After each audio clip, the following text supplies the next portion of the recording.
जिंदगी की ना टूटे लड़ी, जिंदगी हर कदम एक नई जंग है।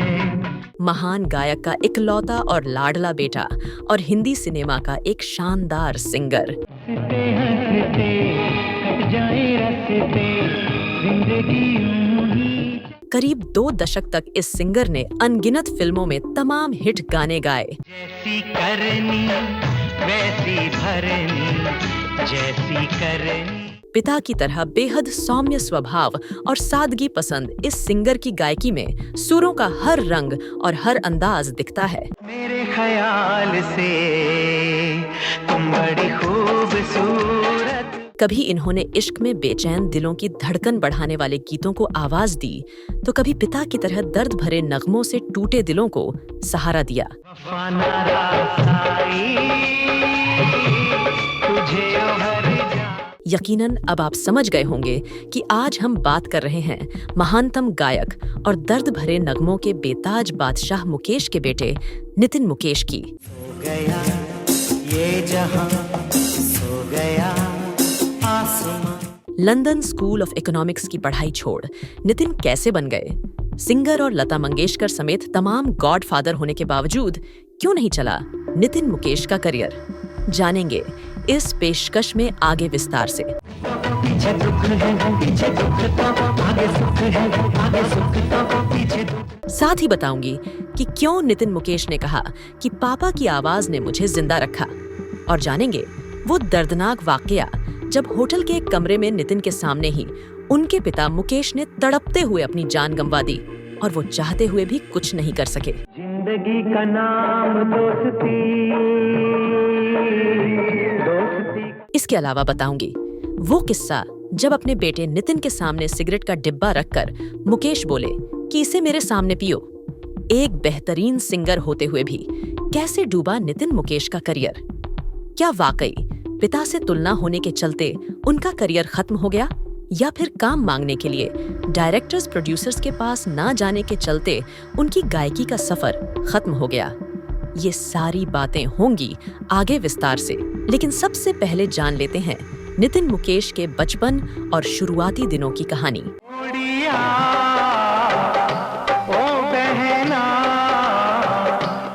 नितिन मुकेश का जन्म 27 जून 1950 को मुंबई में हुआ था। जैसा कि हम बता चुके हैं, पिता मशहूर गायक मुकेश थे जो कि दिल्ली के माथुर कायस्थ थे, जबकि माता सरला त्रिवेदी का ताल्लुक गुजरात से था। नितिन 3 बहनों के इकलौते भाई हैं। पिता के नामी गायक होने के कारण हमेशा घर में संगीत का माहौल रहता था। यही वजह रही कि बचपन से ही नितिन का मन था कि वो भी पापा जैसा बने, इसलिए इन्होंने बचपन से ही गाना शुरू कर दिया। चांदी की साइकिल, सोने की सीट, आओ चले जा। नितिन जब 9 साल के थे तब पहली बार इन्होंने लोगों के सामने गाना गाया था। इस गीत को लता जी और मुकेश ने गाया था, जिसके बोल थे, एक रात में 2-2 चांद खिले, एक घूंघट में एक बदली में। नितिन का ये गाना सुनकर पिता मुकेश समेत सबको बहुत अच्छा लगा था। पहली बार बेटे को इस तरह गाता देख तब मुकेश भावुक भी हो गए थे और उसी समय उन्होंने ठान लिया कि वो नितिन को प्रोत्साहित करेंगे। अपने सौम्य व्यवहार और जमीनी सोच के चलते मुकेश जी ने बच्चों को भी अपने जैसा बनाने की भरपूर कोशिश की और बहुत ही अच्छे संस्कार दिए। उन्होंने बच्चों को सिखाया कि जब नाम और शोहरत मिल जाए तो भी व्यक्ति को कैसे विनम्र रहना चाहिए। जिंदगी एक दर्द है, इससे दवा का। अपने परिवार के हालातों के चलते मुकेश जी ज्यादा पढ़ लिख नहीं सके थे, इसलिए वो चाहते थे कि अच्छी परवरिश के साथ ही बच्चों की पढ़ाई भी अच्छे संस्थानों से हो।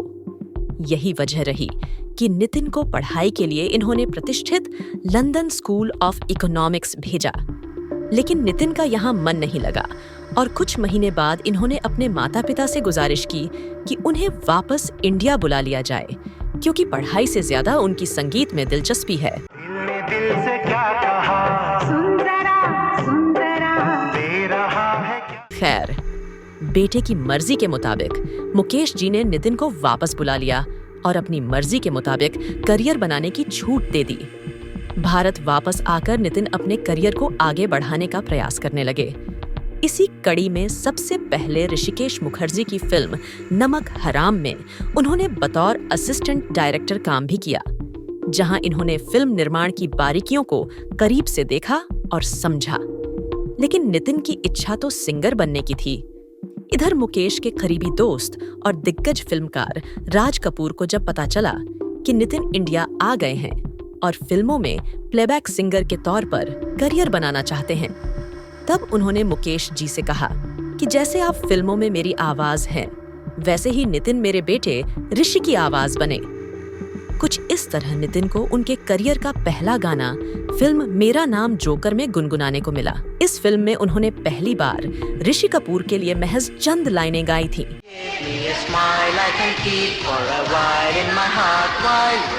नितिन को अगला मौका मिला 1970 में आई फिल्म घर घर की कहानी में, जिसमें उन्होंने अपने पिता मुकेश और आशा भोसले के साथ एक गाना गाया था। ये मौका न सिर्फ नितिन के लिए बिल्कुल किसी सपने के सच होने जैसा था, बल्कि ये पिता मुकेश के लिए भी काफी इमोशनल मोमेंट था। नितिन ने एक इंटरव्यू में बताया था कि जब मैं गा रहा था तो आशा जी और पापा ने बहुत सपोर्ट किया और मेरी तारीफ की थी। इस गाने की रिकॉर्डिंग के वक्त साउंड रिकॉर्डिस्ट मीनू जी, शंकर जयकिशन और शैलेंद्र जी मौजूद थे। ऐसा लग रहा था कि पापा के लिए बहुत अनोखा सा सपना पूरा हो रहा है। पापा बहुत इमोशनल हो गए थे। मुझे लगता है कि पापा मेरे लिए मुझसे ज्यादा नर्वस रहा करते थे। शायद पिता का मन ही ऐसा होता है। हमसे कोई भूल जो हो तो करना। आगे चलकर फिल्म खोज और चांदनी जैसी कुछ फिल्मों में नितिन मुकेश ऋषि कपूर की आवाज बने। प्लेबैक सिंगर के तौर पर 1970 में शुरू हुआ नितिन मुकेश का करियर अब आगे बढ़ने लगा था। वो हर साल 1-2 फिल्मों में गाने गा रहे थे।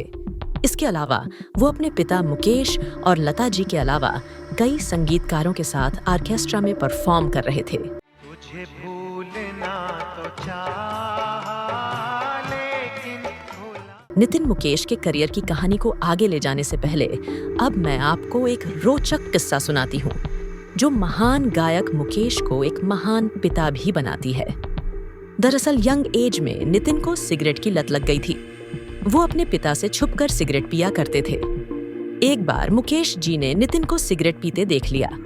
वो तब तो कुछ नहीं बोले, लेकिन एक दिन मुकेश सिगरेट के कई पैकेट खरीदकर घर पहुंचे और बेटे नितिन को बुलाया और कहा कि बेटा, मुझे पता है तुम सिगरेट पीते हो, लेकिन अब तुम्हें छुपकर सिगरेट पीने की जरूरत नहीं है। जितना पीना है और जब जब पीना है मेरे सामने ही पी सकते हो, लेकिन याद रखना, ये जहरीला धुआं पीकर तुम कभी भी अच्छे गायक नहीं बन पाओगे। खैर, नितिन को बहुत शर्मिंदगी हुई और इन्होंने फिर कभी सिगरेट को हाथ ना लगाने की कसम खाई और हमेशा के लिए सिगरेट छोड़ दी।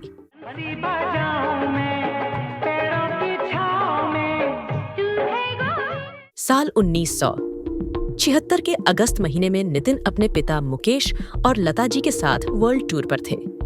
कनाडा के दौरे पर 24 और 25 अगस्त को मॉन्ट्रियल और कनाडा में 2 शो होने थे। उस दौरान मुकेश को कुछ ठंड सी महसूस हुई तो उन्होंने लता मंगेशकर से कहा, मेरी तबीयत कुछ ठीक नहीं है, आप आज मेरी जगह 2-3 गीत नितिन के साथ गा लेंगी। लता जी ने इस पर सहमति दे दी। चाहता हूँ आज मैं सारे भेद खोल दूं, अब तलक न। लता ने नितिन के साथ सबसे पहले कभी कभी मेरे दिल में गाया तो सभागार में बैठे लोग झूम उठे।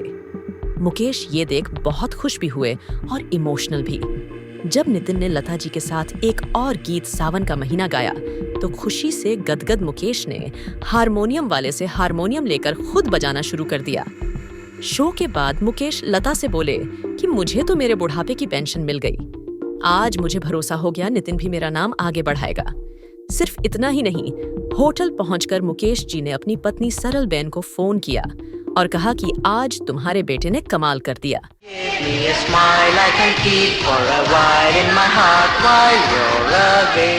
इस शो के बाद पूरा ग्रुप अमेरिका के डेट्रॉयट पहुंचा, जहां 27 अगस्त शाम को शो होना था। नितिन ने एक इंटरव्यू में बताया था कि मैं उस दिन बाहर से लंच करके होटल लौटा तो पापा सो रहे थे। मैं भी सो गया। शाम को 5 बजे के करीब उन्होंने मुझे प्यार से सिर पर सहलाते हुए कहा कि बेटा उठ जाओ, शो में चलना है। फिर वो बोले कि मेरी तबीयत और गला आज बिल्कुल सही है, आज तुमको गाने की जरूरत नहीं, सिर्फ मैं ही गाऊंगा। इधर लता जी के साथ गा लेने के बाद नितिन ने फिर से उनके साथ प्रस्तुति देने की इच्छा जताई। तब मुकेश जी ने कहा कि ठीक है, 1-2 गाने तुम भी गा लेना। ये कहकर मुकेश जी बाथरूम चले गए। काफी देर तक जब वो बाथरूम से नहीं निकले तो नितिन ने दरवाजा खटखटाया। अंदर मुकेश की तबीयत बिगड़ चुकी थी। वो बहुत बेचैन थे और बहुत पसीना आ रहा था। बाहर आकर उन्होंने नितिन से कहा कि जल्दी से एसी चला दो। इसी बीच लता जी और उनके भाई हृदयनाथ मंगेशकर भी अपनी पत्नी के साथ मुकेश के कमरे में आ गए। अब तक मुकेश की हालत इतनी बिगड़ गई थी कि वो बेहोशी की हालत में चले गए और थोड़ी देर बाद उनकी जान जा चुकी थी। एम्बुलेंस बुलाकर अस्पताल ले जाया गया। लता जी भी वहां पहुंची। अस्पताल पहुंचने पर डॉक्टर ने उन्हें मृत घोषित कर दिया। अचानक हुए इस हादसे के बाद नितिन को संभालना मुश्किल हो रहा था। लता जी ने उन्हें किसी तरह संभाला।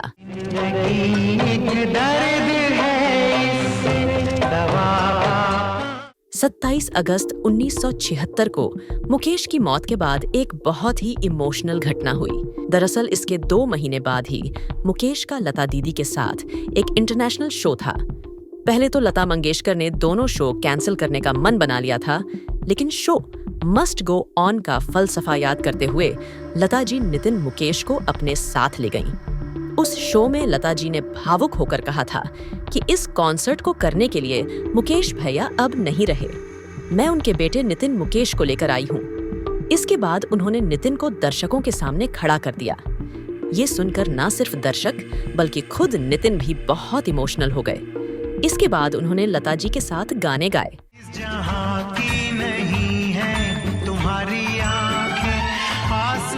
मुकेश और लता जी के बीच भाई बहन का रिश्ता था। नितिन लता जी के लिए उनके बेटे की तरह थे। मुकेश की मौत के बाद लता और राज कपूर समेत इंडस्ट्री के तमाम दिग्गजों ने निजी और प्रोफेशनल दोनों फ्रंट पर नितिन की मदद की। राज कपूर ने 1978 की अपनी फिल्म सत्यम शिवम सुंदरम में नितिन से एक गाना गवाया, जो मूल रूप से उनके पिता मुकेश द्वारा गाया जाना था। इंडस्ट्री के लोगों ने न सिर्फ नितिन को ये गाना गाने से मना किया, बल्कि राज कपूर को भी सुझाव दिया गया कि वो ये गीत नितिन से न गवाएं, लेकिन राज कपूर को नितिन की क्षमता पर भरोसा था और उन्होंने उन्हें अभिनेता शशि कपूर और अभिनेत्री जीनत अमान पर फिल्माए गए इस गीत को गाने की अनुमति दे दी।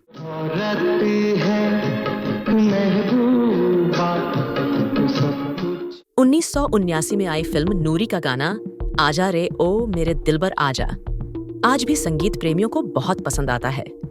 खय्याम के संगीत से सजे इस गाने में एक बार फिर नितिन ने लता जी के साथ जुगलबंदी करते हुए एक अमर गीत दिया। आजा रे ओ मेरे दिलबर। 1981 में आई फिल्म क्रांति के गाए गानों के जरिए इन्होंने अपने हुनर का लोहा मनवाया। फिल्म के टाइटल सॉन्ग के साथ ही इन्होंने इसके 3-4 और गाने गाए, जिसमें ज्यादातर हिट रहे। चना जोर गरम के अलावा जिंदगी की ना टूटे लड़ी बहुत लोकप्रिय हुए, जिन्हें आज भी लोग बड़े चाव से सुनते हैं। चना जोर गरम बाबू मैं लाया मजेदार। क्रांति और संतोष जैसी फिल्मों में अपने कामयाब गीतों के बाद लक्ष्मीकांत प्यारेलाल ने कई और फिल्मों में नितिन को मौके दिए। इसके बाद इनका करियर चल निकला और इन्होंने कभी पीछे मुड़कर नहीं देखा।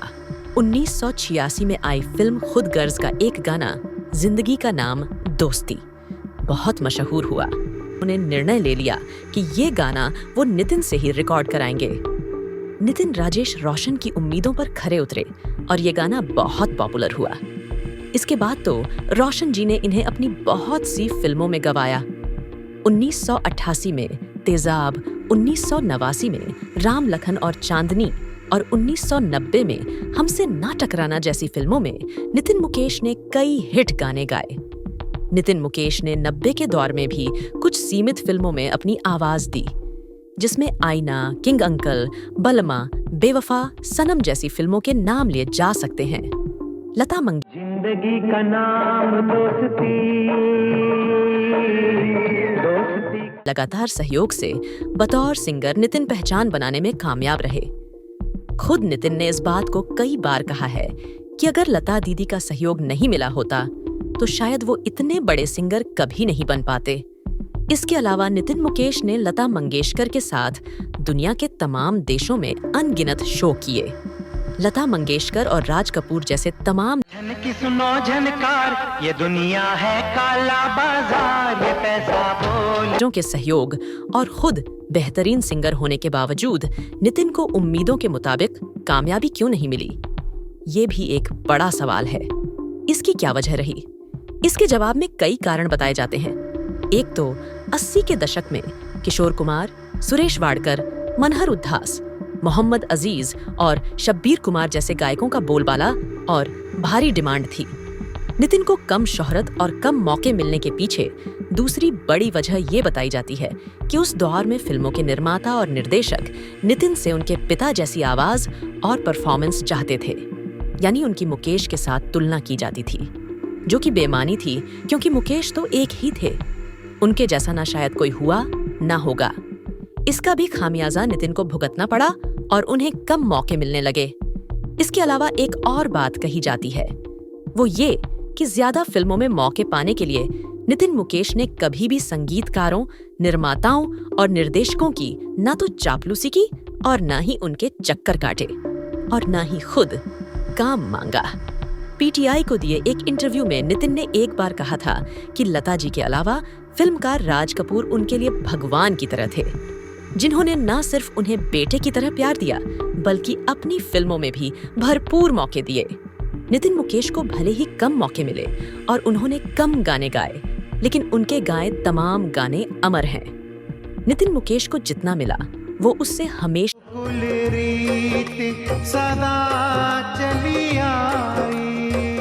तुष्ट रहे। ना कोई शिकवा, ना किसी से शिकायत। वो कहते हैं कि जब लोग उन्हें अपने पापा का लायक बेटा कहते हैं तो सुनकर बहुत अच्छा लगता है।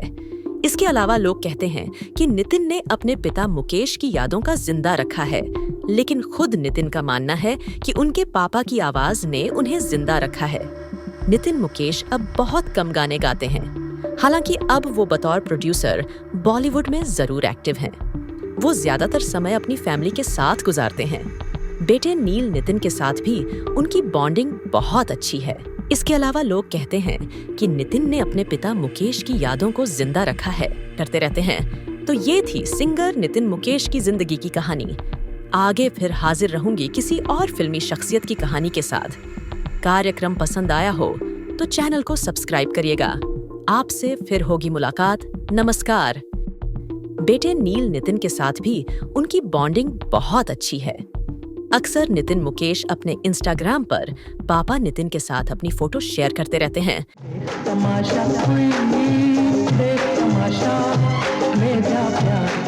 तो ये थी सिंगर नितिन मुकेश की जिंदगी की कहानी। आगे फिर हाजिर रहूंगी किसी और फिल्मी शख्सियत की कहानी के साथ। कार्यक्रम पसंद आया हो तो चैनल को सब्सक्राइब करिएगा। आपसे फिर होगी मुलाकात। नमस्कार।